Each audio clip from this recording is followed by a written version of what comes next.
Jadi bila terselamat saja Bani Israel tadi, maka apa yang berlaku, Nabi Allah Musa pun membawa mereka dalam perjalanan nak menuju ke bumi yang dijanjikan, macam-macam lah tengah jalan tu.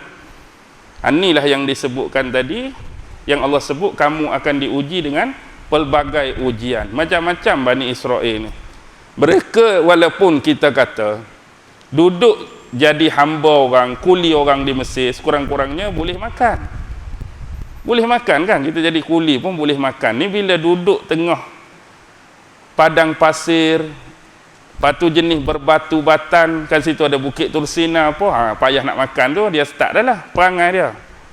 Dia teringat balik lah, duduk di Mesir jadi hamba pun boleh lagi makan, boleh lagi minum, ada lagi rumah.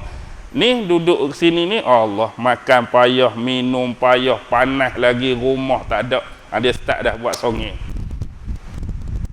Tengok keadaan Nabi Musa, walaupun dia tu kerah, walaupun dia tu kita kata bengkeng, tapi nak menghadapi perangai Bani Israel ni.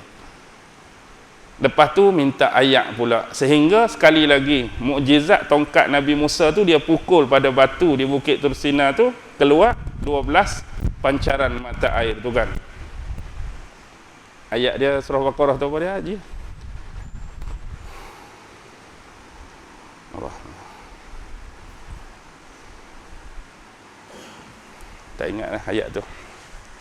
Minhu masnata asyara ainan. Ingat tak ayat tu? Fakul nadrib bi'asakal hajar fanfajarat min husnata asyarata aina qad alima kullu unasim mashrabahum kulu washrabu min rizqillah wala ta'saw fil ardi mufsidin. Bila Nabi Musa pukul tongkat tu pada batu, maka keluarlah 12 mata air. Jadi setiap sip tadi, kabilah tadi pun tahu di mana mata air masing-masing. Di sini satu lagi mukjizat. Sebab kalau kita kira secara logika dan rasional, kayu pukul batu, siapa hak patah? Siapa hak hancur? Tongkat tu kayu, pukul batu. Kalau ikut logik, patah tongkat Nabi Musa. Tapi nak habaq mukjizat di sini, pukulan tu, tongkat tu tak patah, batu tu mengeluarkan mata air. Bagi pula mata air, selesai satu hal. Nak berjalan, Allah bagi apa? Allah bagi satu awan yang khusus bila mereka berjalan, awan ni sentiasa ikut depa, meneduhi depa. Kita hari ni berjalan ada awan teduh? Tak ada, panas-panas lagu tu, tambah-tambah musim panas ni tak ada awan mana. Tapi dia ni Allah bagi satu rahmat, bila mereka berjalan ni ada satu awan sentiasa meneduhi mereka, teduh, pas rasa pula sejuk. Sejuk tu tak tahulah macam mana, rasa macam aircon ke wallahu alam tu, tapi nak habaqnya selesa dalam keadaan mereka tu tak panas. Lepas tu ada pula berlaku apa, pengkhianatan dah, sampai keluar ulat di celah-celah batu tu, ulat tu patuk mereka pula. Lepas tu mari pula mengadu dengan Nabi Musa, ni kami kena patuk kat ulat ni macam mana, sehingga Nabi Musa kena apa, buat tembaga bentuk ulat letak di kayu tu, kena pergi cium ulat tu baru okey balik. Buat mazbah, kemah suci untuk lantik anak-anak Nabi Harun jadi imam dan pemimpin bagi Bani Israel. Lepas tu bila sampai di sempadan, bila tengok orang-orang sana hak kuat-kuat besar-besar, nak lari pula, takut nak berperang pula. Macam-macam Bani Israel ni. Apa pun sepanjang tempoh tu jugalah, hak paling besar sekali ujian ialah bila Nabi Musa tu naik ke atas Bukit Tursina nak menerima wahyu daripada Allah 40 hari 40 malam tu. Cuma terlewat hari ke-42 baru turun. Masa itulah Samiri buat dajjal.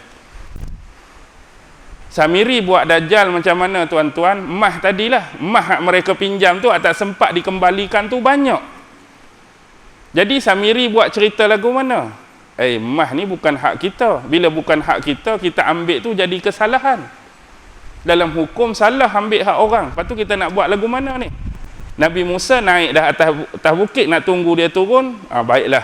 Sekarang ni macam ni. Bila kita tak tahu lagi, boleh ambil ke tak boleh ambil, kita gali satu lubang. Jadi kita letak semua barang hak kita pinjam tadi dalam lubang ni. Bila Nabi Musa turun, kita korek balik, baru kita tanya, boleh ambil ke tak boleh ambil? Jadi jangan masing-masing pegang, kita letak di satu tempat. Jadi bila Bani Israel ni balik, dia lah pergi korek balik. Dia pergi korek balik, kemudian dia leburkan emas tu sekali dengan apa? Sebab dia antara yang Allah bagi kelebihan nampak Jibril naik kuda. Siapa yang nampak Jibril naik kuda? Samiri. Orang lain tak nampak. Jadi setiap kali dia nampak kuda Jibril tu, setiap kali kaki kuda Jibril sentuh bumi, dia menumbuhkan tumbuhan. Setiap jejakan tu menumbuhkan sesuatu. Dia pun rasa aneh dan pelik. Dia ambil pasir-pasir hak bekas jejakan kaki kuda Jibril tu. Dia simpan dalam uncang. Jadi bila dia lebur emas tadi, dia bentuk apa? Dia bentuk lembu. Dia bubuh sekali pasir tu. Bila dia bubuh sekali pasir tu yang menyebabkan lembu tu boleh bergerak dan mulut ngongak-ngongak. Mulut ngongak okey lagi. Pak Cik Tan masuk pula dalam tu, tak ada apa. Bila Pak Cik Tan masuk dalam tu, tahu Pak Cik Tan? Tahu Pak Cik Tan? Setan lah. Bukan Atan Didi and Friend tu Pak Cik Atan tu lain. Baik, bila masuk dalam tu, inilah. Musa tu tersilap mencari Tuhan dia. Sebenarnya Tuhan dia cari tak jumpa-jumpa. Sebab tu dia tak balik-balik. Janji dengan kita 40 hari. Ni tak balik-balik lagi. Sebenarnya Tuhan hak dia cari-cari, inilah Tuhan kita semua. Tuhan bagi Bani Israel. Nak cakap Nabi Harun pun tak ada nak kawal dah suasana pada waktu tu. Sebab tu bila Nabi Musa turun, nak cakap nak marah, dia hempapkan luh yang dia terima daripada Allah tu sehingga berkecai. Pecah habis. Dia pergi tarik rambut Nabi Harun, tarik janggut Nabi Harun, pasal apa jadi sampai tahap macam ni. Tapi nak habaq Samiri ni, tak tahulah Samiri ni siapa. Ada setengah orang beranggapan Samiri itu sendiri dah Dajjal dah. Ada setengah orang Samiri itu kata Dajjal. Sebab apa? Dia kata sebab Nabi Musa tak boleh nak buat apa. Nabi Musa tak boleh nak sentuh dia. Nabi Musa cuma boleh buat apa? Halau dia daripada perkumpulan tu saja. Pergi ke lain. Jangan ikut kami, jangan follow kami. Sepatutnya tahap memurtadkan atau menyelewengkan tu, kalau setahap bengkel Nabi Musa, patut buat apa dah kat Samiri? Kalau tahap Nabi Musa tu memang makan penampak, memang makan terajang dah, tapi tak boleh nak buat apa. Tak tahulah dia tu siapa, sekadar Samiri yang hidup pada zaman Musa, atau mungkin ada benarnya setengah orang berpendapat dia tu sendiri ada dah Dajjal dah pada zaman tu. Wallahu alam lah, Allah lebih mengetahui. Apapun, dia bawa pengikut dia ke satu arah yang lain, berbeza dengan perjalanan Nabi Allah Musa dan Harun. Jadi duk bawa isu lembu tu. Jadi lembu hak mereka buat tu bukan makna bagi surah Baqarah tu, bukan. Kan surah Baqarah tu surah lembu tu bukan kerana kes buat lembu emas tu. Surah lembu tu kes lembu betul. Hak mereka nak cari siapa pembunuh sebenar. Dia dulu ada satu kisah zaman Nabi Musa ni. Dia ada anak ni, bapak dia bila meninggal tinggal harta yang banyak. Anak ni dapat faraid yang banyak daripada peninggalan harta bapak dia. Jadi pak saudara ni main kilat, dia berkhianat, dia nak dapatkan harta tu, dia bunuh anak saudara dia. Jadi anak saudara dia tak ada waris lain, jadi bila mati kawan tu dapat kat dia harta tu. Jadi orang ni duk cari siapa pembunuh kepada budak lelaki tu. Jadi mereka jumpa Nabi Musa, lalu wahyu daripada Allah suruh cari lembu. Dia pun pergi carilah. Dia bukan dia nak cerita je, dia nak suruh orang cari, dia sendiri malas nak cari. Tapi malas tak malas pun sebab mereka yang mulakan isu dan kes ni cari. Lepas tu cari pula, dia buatlah tengok ayat-ayat dia. Lembu ni besar mana kan? Besar ni ke besar ni? Padahal dia malas dah. Bila orang kata besar ni, dia cari sekejap. Color warna apa? Color merah ke orange ke? Dia buat color pula. Last kali jumpa. Bila jumpa buat apa? Sembelih lembu tu, ambil bahagian, salah satu bahagian dia iaitu ekor. Ambil ekor lembu tu, bedai dekat mayat budak tu hidup balik. Hidup sementara untuk bagi tahu siapa pembunuh dia yang sebenar. Lalu budak tu hidup, dia habaqlah. Yang bunuh aku, pak saudara aku. Kemudian dia dimatikan balik. Jadi tahulah. Tu baru hak betul-betul surah Baqarah tu. Tu cerita lembu. Habis ya? Cukup tak? Saya pun penat juga. Kita sambung pula minggu depan. Bulan depan. InsyaAllah awal bulan April pula.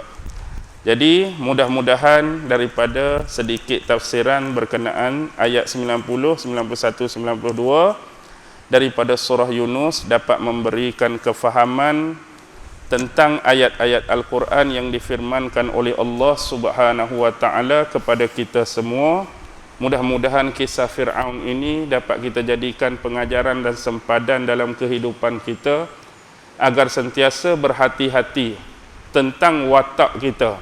Watak kita perlu ingat, kita ni hamba Allah, kita ni kuli bagi Allah, tak lebih daripada tu, dan tak akan mampu mengatasi segala-galanya kecuali hanya Allah Subhanahu wa taala lah satu zat Tuhan pencipta yang selayak-layaknya untuk kita perakukan sebagai Tuhan dan penguasa segala-galanya bagi kita semua.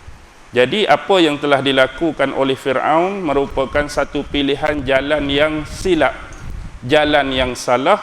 Jadi hindarilah kehidupan kita dari sudut beragama agar tidak terikut dengan jalan dan jejak yang telah dilalui oleh Fir'aun dan mana-mana individu yang disebutkan oleh Allah dalam Quran yang seumpama dengannya. Akhir kalam, yang baik tetap datang daripada Allah, yang lemah dan kurang, yang serba tak kena, tersalah dan tersilap telah tetap diri saya sendiri. Wabillahi taufiq wal hidayah. Wassalamualaikum warahmatullahi taala wabarakatuh.